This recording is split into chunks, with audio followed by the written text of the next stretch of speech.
The priests are the ones who did most of the recording, and also from the public records. Of course, the public records didn't keep everything as well as the priests did. Okay? So now we're into the sons of Solomon and Judah. I think we're dealing with the families of Judah, and we've gotten down to, we talked about Jabez a little bit, and it doesn't spend much time with any of them. We happen to know about them if we have read and studied other parts of scripture. So let's pick up at 19 and see if there are any other names, whether there are any other observations, I'll call them, in other parts of the Bible that causes us to recollect these people in particular and make them more than just a name to us. Verse 19, Charles, why don't we start there? The sons of Hodiah's wife, the sister of Naham, were the fathers of Keilah the Garmite, and Eshtemoa the Mashalite. And the sons of Shimon were Ammon, Rena, Ben-Hanan, and Telon. And the sons of Ishi were Zoheth and Ben-Zoheth. The sons of Shelah, the sons of Judah, were the father of Leka, Ladah, the father of Marishah, the families of the house of the linen workers of the house of Ashbia, also Joachim, the men of Joseba and Joash, Sarah, Rud and Moab, and Jeshubi-Lehem. Now the records are ancient. These were the potters and those who dwell in Netaim and Gedera. There they dwelt with the king for his work. Hey, Charles, stop right there a minute. I was curious and got away from scripture and tried to look into the history when I saw, let's see, where is it? Down in verse 21, where they talked about the families of the house of linen workers, of the house of Ashbia. And has anybody get curious and find out anything about that? The families of the house of the linen workers? I'll let somebody else say it before I say it. I found that the linen workers were people who had a skill of making linen, spinning linen, and making clothes. And of course, you know who wore the linen clothes? The kings and the people with money. So these linen workers, being a linen worker, was a position of high regard. And it was a skill that was passed on from like a father to a son, to a daughter, throughout the household, and was kept within that family. And those linen workers became well known. Some of them were even captured by Egyptians, and they were used by the Egyptian pharaohs to produce linen clothing for them. When the captivity came of Judah and of the 12 tribes, 10 tribes, those linen workers, those families, were known by their conquerors and were used in that way to produce those same kinds of products for the other folks, which meant when they went into captivity, their lives were not as hardened and changed as much as the other people, some of the other people. And they, because of the products that they produced, lived some very good lives in captivity. Same thing, some of them moved on from linen production to pottery. And the captors held their pottery in high regard.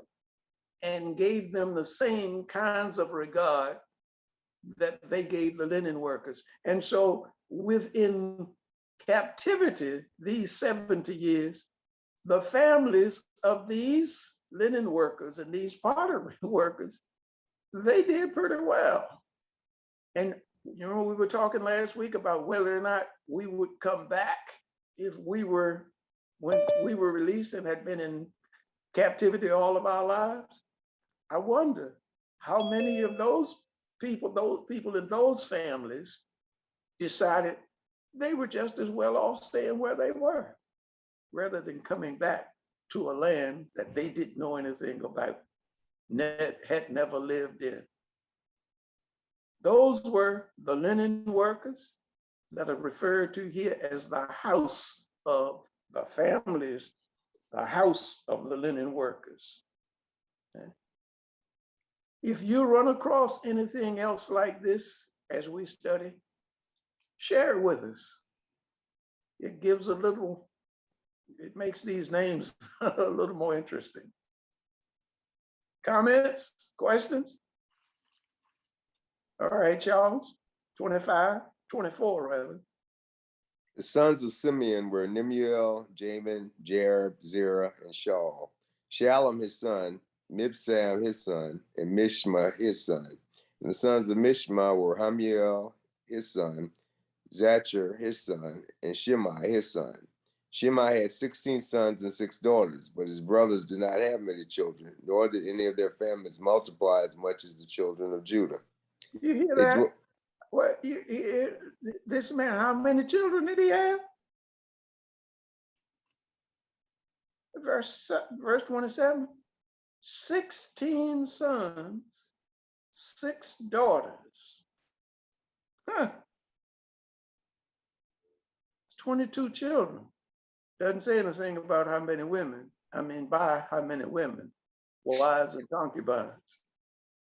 But he was something. But his brothers didn't have any children. God gave it all through him. Brothers didn't have any.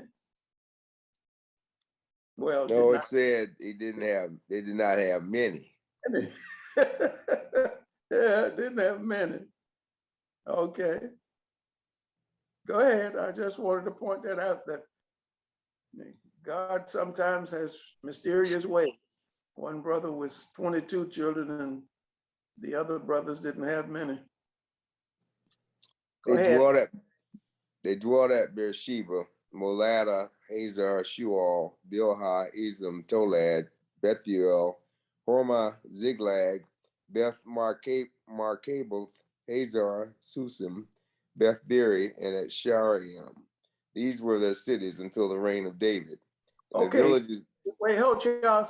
You see what it's telling us now? It's telling us now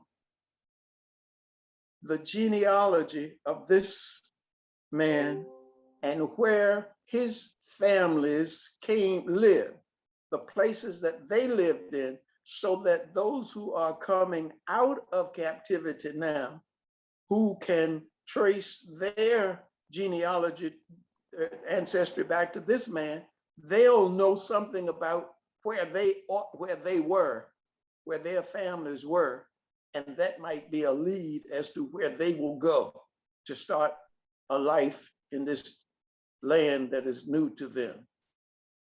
You see one of the ways in which the genealogy is being useful in terms of naming places, cities, it'll do villages where these people came from, so that those who are going back will have some notion about, well, where do I go? Where did I come from? And so it's useful in that regard too. Okay? More than just names. Go on, Charles. And their villages were Etam, Ayin, Rimmon, Tochin, and Ashan, 5 cities, and all the villages that were around these cities as far as Baal. These were their dwelling places, and they maintained their genealogy.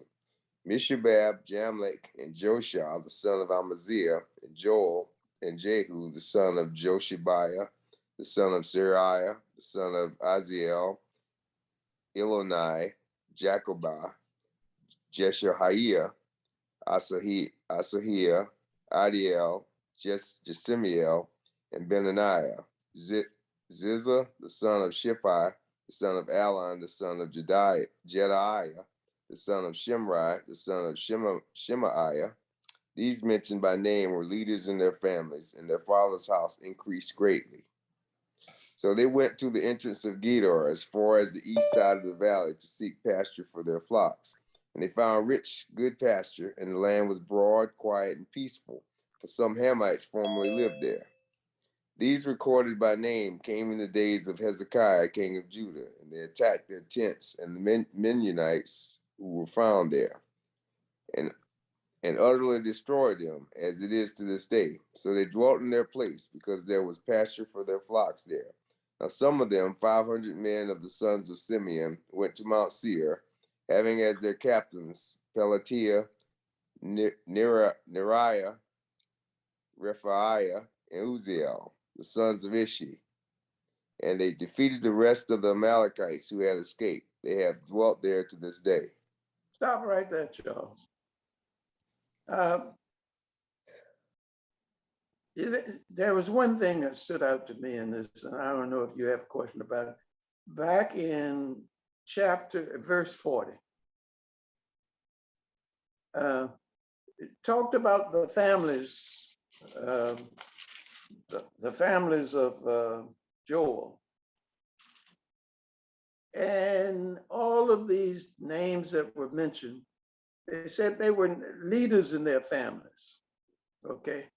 And their fathers had increased greatly, which means wealth and all of that stuff. So they went together looking for a place. This was the family. This was not the captives coming out of captivity. This was the generation that Ezra is naming. This is what those people did. This is the history. They went to look for some pasture for their flocks because they had been successful in raising them. And look at verse 40. It says they found rich, good pasture, and the land was broad, quiet, peaceful. And then for some Hamites formerly lived there. Anything you know about the Hamites? Who was Ham? Those descendants of Ham. Can't hear you. I Who was said, that? are those descendants of Ham? Descendants of Ham. Who was Ham? He was one of Noah's sons. One of Noah's sons. And who was a son of Noah that we usually name and associate with? Ham. Anybody ever heard of Cush? Cush. Mm-hmm. Remember, Cush is supposed to have been the one who was brown, descendant of Ham, son of Ham. So Ham must have had some brown. And look at what it said. It said his land was rich. It was good pasture. It was broad and quiet and peaceful. Sounds like it might have been black man owning some land and taking care of it and not having any problems. And what did they do? They attacked it, took it, raised their own sheep there, dwelt there.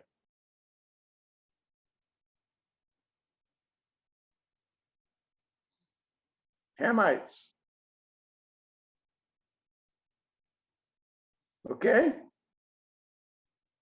You'll probably do a little research on that. That's good. Comments? Chapter 4. Sons of Solomon and Judah discussed. See, now we're getting into the tribes of those who, gonna get into the tribes of those who were among the other 10. Because this genealogy is for all the Jews who are coming out of captivity, not just Judah, Benjamin. Okay? Well, let's go to chapter 5, because we start getting to the family of Reuben now. Remember now, there were 12 sons. Okay? And these 12 sons each got land that was distributed by lot by their father on his deathbed. And remember, 3 of the tribes didn't cross over. They stayed on the east side of the river, and they chose land. They had their land on that side. Then the others came across, and the land of Canaan was all distributed to them. And now we're going to talk about the families or the tribes that were where they were located and the lands that were given to them by lot, by their father. So now we're going to deal with Reuben. He was the firstborn, but there was, well, I'm not going to tell you about the problem of Reuben. I'm going to let you see that, and then you'll tell me. Jacob's boys, I call them. All right, Charles. First, chapter 5. Now the sons of Reuben, the firstborn of Israel, he was indeed the firstborn, but because he defiled his father's bed, his birthright was given to the sons of Joseph, the son of Israel, so that the genealogy is not listed according to the birthright. Yet Judah prevailed over his brother. Like that, because I want to make sure that we aren't confused, because it's written and it might confuse some people. Okay. Said the sons of Reuben, the firstborn of Israel. Okay. Who is Israel? What was his name before he became Israel? It was Jacob. Jacob. Okay. How did his name get changed? It Who was changed? changed. Go God ahead. changed his name. Okay. He is the one who wrestled with God. Mhm. God changed his name from Jacob to Israel. Okay. So this thing, this chapter starts out saying the sons of Reuben, the firstborn of Israel. Okay. Then it says Reuben was was indeed the firstborn, but because he defiled his father's birthright, his father's bed, his birthright was given to the sons of Joseph, the son of Israel. Well, now, what's the relationship between Joseph and Reuben? They're brothers. They're brothers, all right? Now, what was the benefit of the birthright, of being the firstborn? What does the firstborn receive? He received the bulk of the inheritance, doesn't he? A double portion. That's what the firstborn received. Of the inheritance of the father, the firstborn received a double portion. Okay. Now, Reuben was the firstborn, and he was supposed to receive a double portion of his father's inheritance. But Reuben did something that caused his father not to give him this birthright. And it says here, does it say what he did? Oh yeah, he said he defiled his father's bed. What does that mean? Did it mean he didn't make up his bed, or? Slept with his wife, his father's wife. All right, he slept. What do you mean he slept with his father's wife? Come on, be straight. You know what I'm saying? There may be some children listening. He went into her. And And lay with her. ate with her. All right. All of those things. You know what he did with her. Had intercourse with her. With whom? His father's wife. Now, it doesn't say that it was his mother, because he could have been the son of another wife. But it does say that he defiled his father's bed.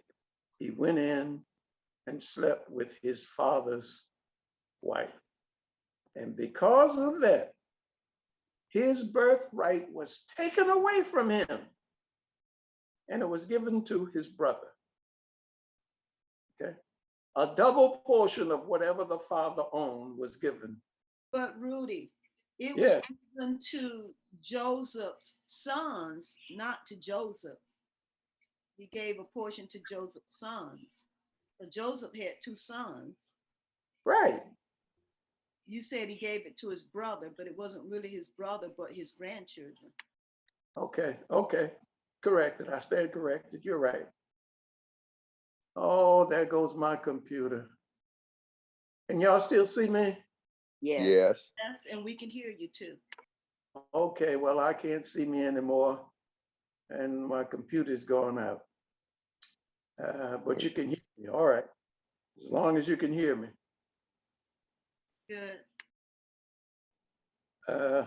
So let's see. We'll say, so they gave the birthright to the sons of Israel.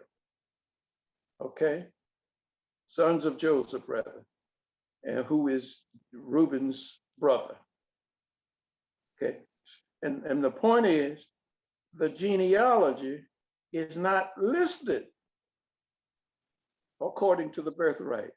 So when you begin to look at the distribution of what the father left, it isn't going to be the record of who the children were and what they received isn't going to be accurate in terms of how you list the genealogy, because these sons of the brother are the ones who are going to receive what Reuben should have received.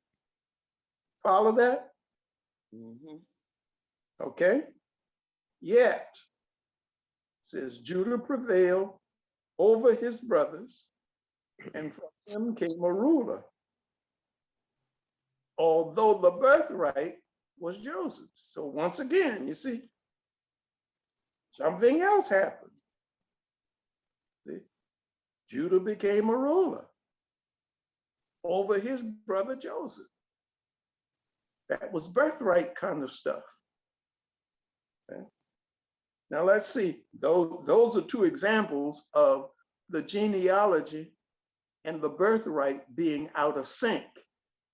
Ezra recorded it and noted it, so that even though people who are coming back and who are looking for their ancestry, they will be able to successfully locate their ancestry and see that, oh, okay, I didn't come from that, for that reason, it was for another reason.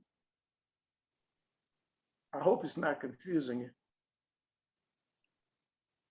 All right, Charles, let's go on. Where are we? 3.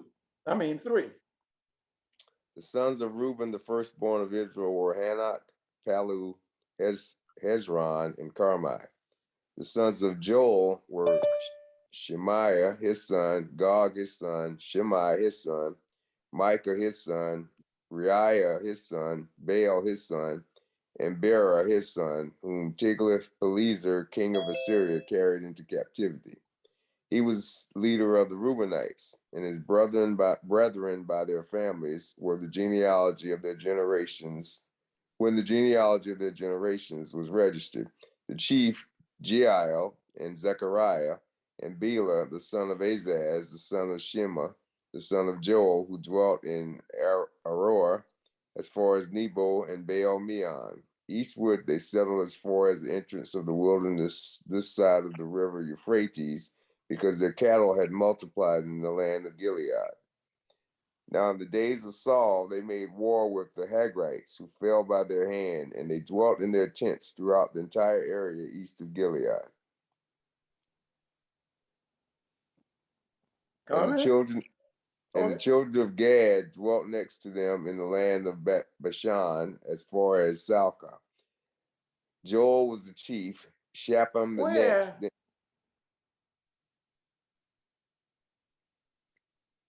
What'd you say?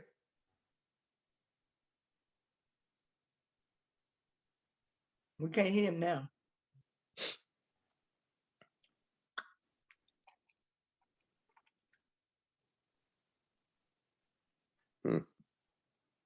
So read on. His battery probably completely died now. Charles? Charles,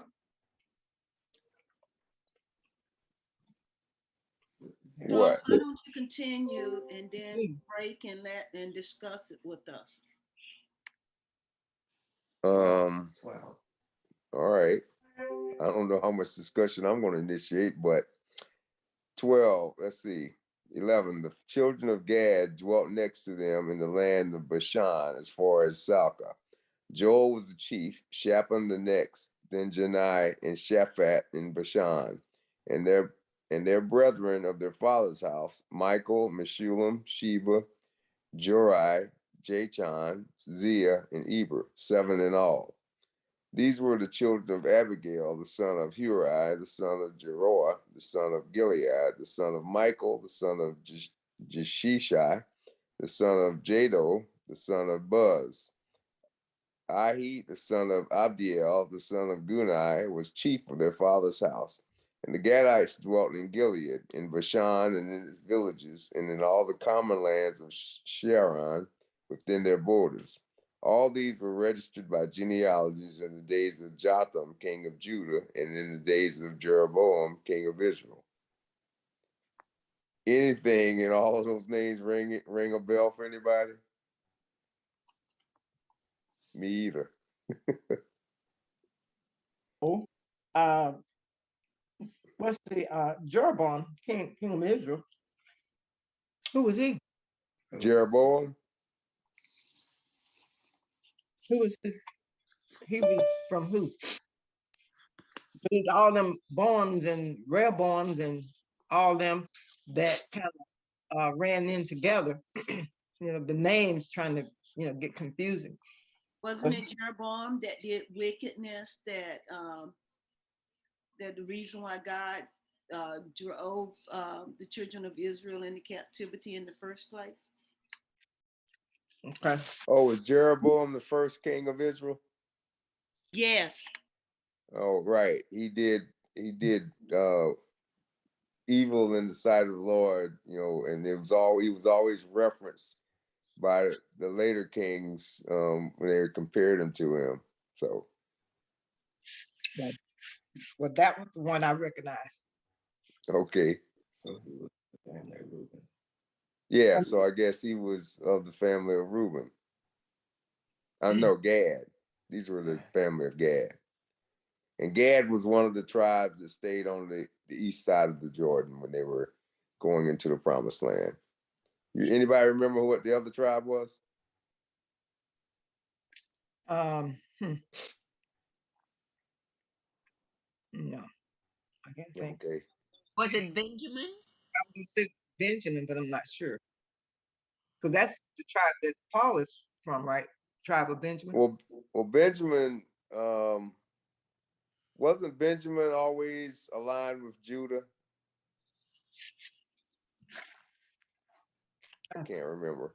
But there was one other tribe that settled on the east side of the Jordan. As Rudy would say, why don't you do some research this week and figure out which one? Wasn't it Reuben and Gad?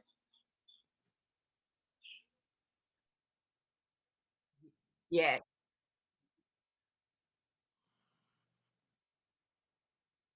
Yes. Yeah. Yeah. Yes. Yes.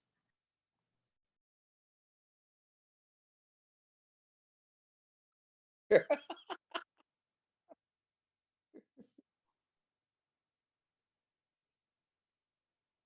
the oh. That's right. You don't need to see.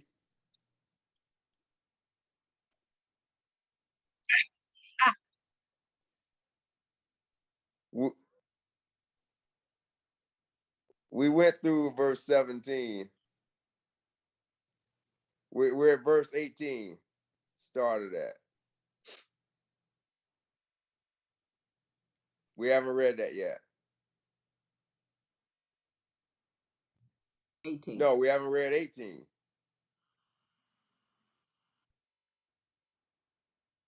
Correct. The sons of Reuben,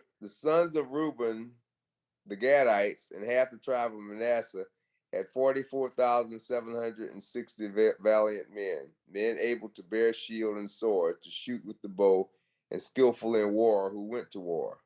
They made war with the Hagrites, Jeter, Naphish, and Nodab. And they were helped against them, and the Hagrites were delivered into their hand, and all who were with them, for they cried out to God in the battle. He heeded their prayer because they put their trust in him. Then they took away their livestock, 50,000 of their camels, 250,000 of their sheep, and 2,000 of their donkeys, also 100,000 of their men. But many fell dead, because the war was God's, and they dwelt in their place until the captivity.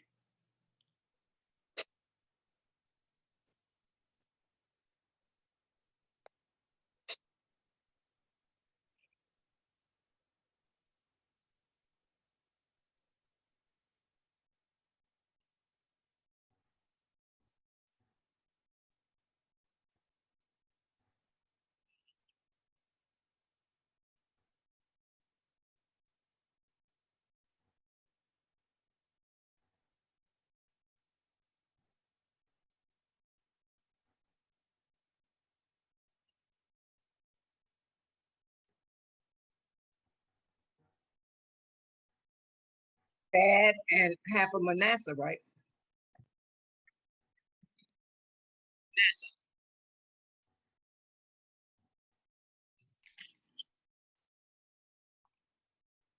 Manasseh. Mhm.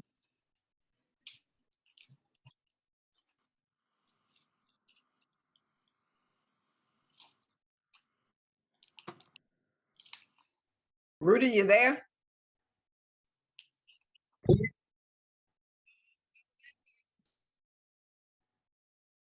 I'm not sure it was Reuben and Manasseh. I mean, Gad and Manasseh that was over there.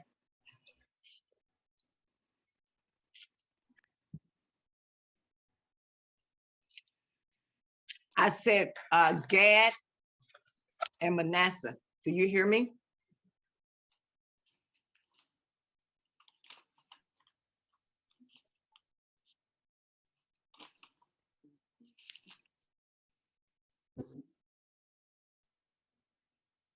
Can't hear you. They're the ones that stayed on the east side of the Jordan.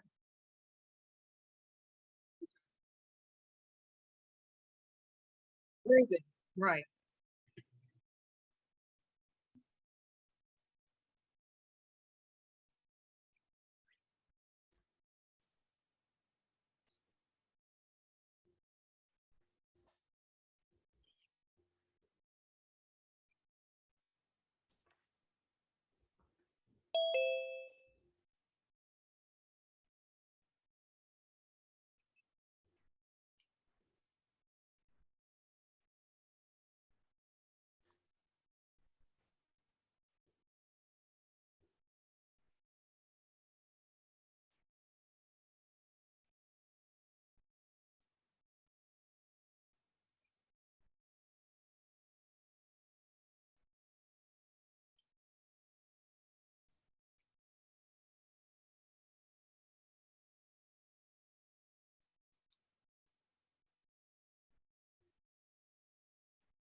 Yes, he did.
So the children of the half tribe of Manasseh dwelt in the land. Their numbers increased from Bashan to Baal Hermon, that is, to Sinir or Mount Hermon.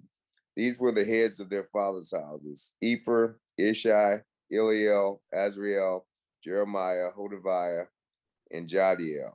They were mighty men of valor, famous men, and heads of their fathers' houses. They were unfaithful to the God of their fathers, and played the harlot after the gods of the peoples of the land whom God had destroyed before them. So the God of Israel stirred up the spirit of Pul, king of Assyria, that is, Tiglath-Pileser, king of Assyria. He carried the Reubenites, the Gadites, and the half tribe of Manasseh into captivity. He took them to Hala, Habor, Ara, and the river of Gozan to this day.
On data That's pre- good,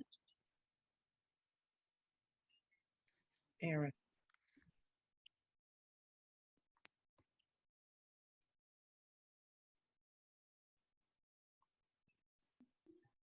He has the priestly lineage, right?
In terms of the